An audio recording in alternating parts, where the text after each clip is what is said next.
آپ سن رہے ہیں خود سے خدا تک، نفس کی جبلتیں، خوف، فیئر۔ خوف کی اصل لاعلمی ہے۔ خوف ہمیشہ ما سوا کا ہے۔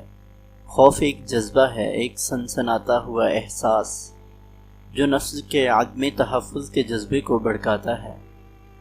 خوف نفس کے تحفظ کو للکار ہے، چیلنج ہے۔ نفس اس سے خائف ہے، مفرور ہے۔ خوف بذات خود کوئی شے نہیں، بلکہ یہ ہمیشہ کسی شے کا ہوتا ہے۔ کل جو غلط ہو چکا کہیں آج یا کل دوبارہ نہ ہو جائے، یہ خوف ہے گزرے ہوئے کل میں ہمیں جو تکلیف ہوئی تھی اس تکلیف کی یادداشت، میموری ہمارے دماغ میں محفوظ ہے اور ہم نہیں چاہتے کہ یہ کل دوبارہ ہم پر آئے۔ ماضی میں جو تکلیف ہو چکی ہے اس کے بارے میں سوچنا خیال کو دعوت دینا ہے۔ وہ خیال، وہ تھاٹ جس میں گزرے ہوئے کل کی یادداشت محفوظ ہے، اس لیے یہ خیال، تھاٹ ہے جو خوف دلاتا ہے، اور سوچ، تھنکنگ خوف کی پیداوار بڑھاتی ہے، اس کی آبیاری کرتی ہے۔ خوف کو جس نے سمجھ لیا اس نے خوشی کو بھی جان لیا۔ کوئی یہ نہیں کہہ سکتا کہ مجھے صرف خوف ہے اور خوشی نہیں۔ اسی طرح کوئی یہ بھی نہیں کہہ سکتا کہ میں نے صرف خوشی کو دیکھا ہے، کبھی خوف کو نہیں دیکھا۔ خوف اور خوشی ایک ہی سکے کے دو رخ ہیں۔ فرق صرف اتنا ہے کہ خوشی کی سوچ اس خیال کی حامل ہے کہ کل یہ خوشی ملی تھی، کاش آج دوبارہ ایسا ہو جائے۔ امید، مایوسی، پچھتاوا، عدم تحفظ کا احساس، محبت، عبادت، کچھ حاصل کرنے کی بے چین تمنا، کامیابی اور ناکامی، زندگی اور موت، یہ سب خوف ہی کے اشکال ہیں۔ خیال خوف کی جڑ، روٹ ہے، اور خیال وقت ہے۔ گزرے ہوئے کل کے خیال میں خوشی اور خوف ہے۔ اگر گزر چکے کل میں خوشی تھی تو خیال اس کا اعادہ کرے گا، اسے آگے بڑھائے گا۔ اسے خوف ہوگا کہیں یہ خوشی ختم نہ ہو جائے، اور اگر گزرے کل میں درد تھا، دکھ تھا، تو اس کو نظر انداز کرنے کا ہر خیال خوف ہے۔ اگر کھل کر بات کہنی ہو تو دکھ اور سکھ دونوں میں خوف ہے۔ دکھ کے پلٹ آنے کا اور سکھ کے پلٹ جانے کا خوف۔ راز یہ ہے کہ سوچ اور خیال بذات خود خوف نہیں، جیسے سوچ اور خیال مذہب یا عقیدہ نہیں ہے۔ سوچ بذات خود کچھ بھی نہیں، سوچ سے یہ سب کچھ پھوٹتا ہے، پیدا ہوتا ہے۔ جو پروسیس لکھ دیا ہے، اگر اسے محض ایک آئیڈیا کے طور پر نہیں بلکہ اعلیٰ عقل استعمال کرتے ہوئے ایک حقیقت، فیکٹ کی حیثیت سے خوف کو سمجھ لیا جائے تو خوف کا تانا ٹوٹ جائے گا۔ صرف علم ہی خوف کا خاتمہ کر سکتا ہے۔ غور کیجئے کیا لکھا گیا ہے۔ خوف ختم ہونے کا کیا مطلب ہے؟ خوف کے اندر اتر کر دیکھتے ہیں، نفس کی اس بیانک جبلت کے تانے بانے کہاں تک پہنچے ہوئے ہیں۔ پہلے بھی لکھا جا چکا، انسان کو موت کا شعور ہے، اس کا مطلب یہ ہے کہ موت کا خوف ہے۔ موت زندگی کے رازوں میں سے بہت بڑا راز ہے، جس کا بید نہ کوئی کھول سکا، نہ یہ کبھی کسی سے کھلے گا۔ یہ خوف نفس کو ہر لحظہ بے چین رکھتا ہے۔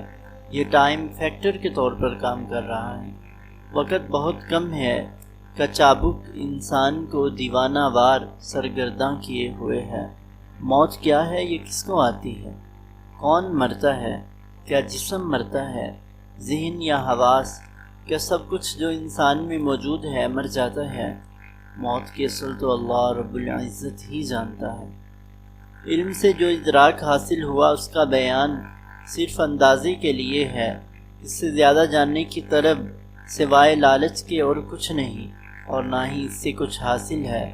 موت کا سچ جاننے کے لیے انسان کو مرنا پڑتا ہے۔ موت کئی طرح سے ہے، اس کا ایک وجود نہیں۔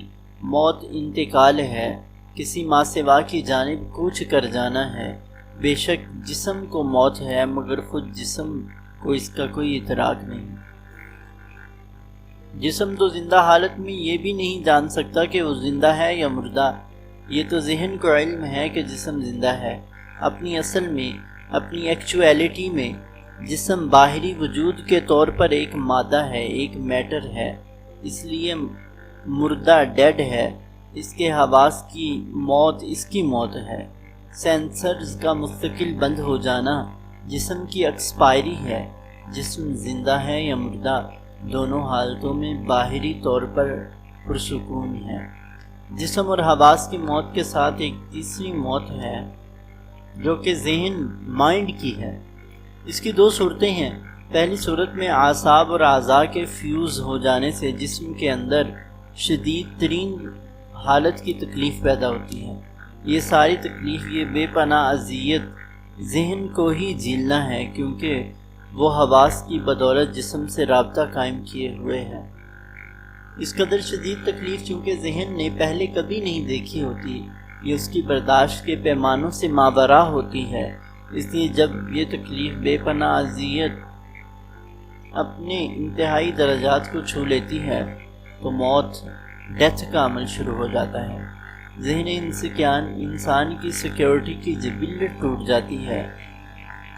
اب انتقال شروع ہوتا ہے، یہ نفس کا انتقال ہے۔ ڈیٹا ٹرانسفر شروع ہو جاتی ہے، یادداشت میموری کو اٹھایا جانے لگتا ہے۔ اب ڈاؤن لوڈنگ نہیں، اپ لوڈنگ کا وقت آ گیا۔ ہر یاد کا رشتہ یادداشت سے ٹوٹنے لگتا ہے۔ لیٹنگ گو کا پروسیس شروع ہو جاتا ہے۔ میری ہر شے ختم ہو رہی ہے، میرے بچے، ماں باپ، بیوی، گھر، دولت، میری شخصیت، ہر شے اندھیرے میں جا رہی ہے، میری یادداشت سے نکل رہی ہے، ڈیلیٹ ہو رہی ہے، مٹ رہی ہے، میری یادداشت ختم ہو رہی ہے، میں ختم ہو رہا ہوں، میں مٹ رہا ہوں، فنا ہو رہا ہوں۔ نفس کی موت، شعور کا مٹ جانا ہے، اور ہمارے نفوس اس ٹرانسفر سے سخت ترین دہشت میں ہوتے ہیں۔ یہ ماں سوا ان نون کا خوف ہے۔ موت سب سے بڑا ماں سوا ہے، سب سے بڑا ان نون ہے، اور یہی انسان کا سب سے بڑا خوف ہے۔ وہ ایسے جہان میں جانے سے خوف زدہ ہے جس کے بارے میں وہ کچھ نہیں جانتا۔ سارے خوف اسی خوف سے نکلتے ہیں اور اسی میں واپس ہوتے ہیں۔ جو نفس مطمئن نہیں، اس کی موت پر اللہ اس پر رحم فرمائے۔ اللہ ہم سب پر رحم فرمائے۔ انسان ساری زندگی اس خوف سے کھیلتا ہے۔ جی ہاں، کھیلتا ہے۔ انسان کبھی نہیں چاہتا اس کا خوف ختم ہو جائے۔ نفس بہت عیار ہے، اسے پتہ ہے جس لمحے یہ خوف ختم ہو گیا، سارا کھیل ختم ہو جائے گا، زندگی ختم ہو جائے گی۔ نفس کبھی ماننے کو تیار نہیں ہوتا کہ اس کی زندگی ختم ہو جائے گی، کیونکہ اس زندگی کے سوا نفس کے پاس اور کچھ نہیں ہے۔ کم علم نفس کے لیے موت کا خوف کبھی ختم نہیں ہوتا۔ اس کا یہ خوف اس وقت ختم ہوتا ہے جب موت سامنے آ جاتی ہے۔ موت کا آ جانا ہی موت کے خوف کا ختم ہو جانا ہے۔ یہی وجہ ہے کہ نفس موت سے ہر حال میں گریزاں ہے، خائف ہے اور بیزار ہے۔ خوف کو ایک ہتھیار کے طور پر بھی برتا جاتا ہے، دوسرے کے خوف کو ابار کر اسے اطاعت پر مجبور کیا جاتا ہے۔ اس کی بہت سی مثالیں ہیں، جیسے ایک قوم دوسری قوم کو جنگ کا خوف دلاتی ہے، اور جیسے راہزن موت کا خوف دلا کر دوسرے کا مال لوٹتا ہے۔ اگر خواہش بہت کم رہ جائے، صرف اتنی جس قدر زندگی گزارنے کو کافی ہو جائے، تو یہ خوف اللہ کی بے پناہ مہربانی کے طفیل موت سے پہلے ختم ہو جاتا ہے۔ اللہ سبحانہ و تعالی فرماتے ہیں، الا ان اولیاء اللہ لا خوف علیہم ولا هم یحزنون۔ خبردار، بے شک جو اللہ کے دوست ہیں، نہ ان کو خوف ہے نہ وہ غمگین ہوں گے۔ خواہش کو، اپنی وابستگی کو ختم کرنا ہی اپنی اصل میں موت ہے۔ اپنی زندگی میں جو نفس اپنی غیر ضروری حد سے بڑھی ہوئی اور ناجائز وابستگیوں سے دستبردار ہونے لگتا ہے، وہ زندگی میں ہی موت کو پا لیتا ہے۔ اسے زندہ حالت میں راز کا محرم کر دیا جاتا ہے۔ موت خواہش اور وابستگی کے قطع ہو جانے یا پھر کر دیے جانے کا نام ہے، اس سے پہلے کہ اللہ کی خواہش ڈور کاٹے، کاش انسان خود اپنے جیتے جی سے قطع کر ڈالے۔ یہ بہت بڑی مراد ہے، یہ بڑے نصیبے کی بات ہے۔ اللہ بے نیاز ہے، جس کو چاہے بے حساب دیتا ہے۔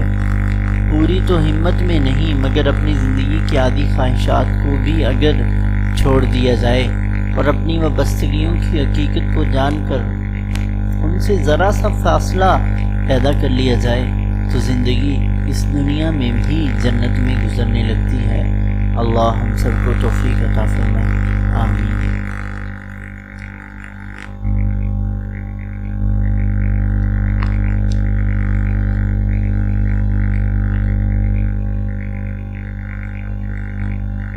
بے چینی، دباؤ اور پریشانی، انزائٹی، ڈپریشن اینڈ سٹریس۔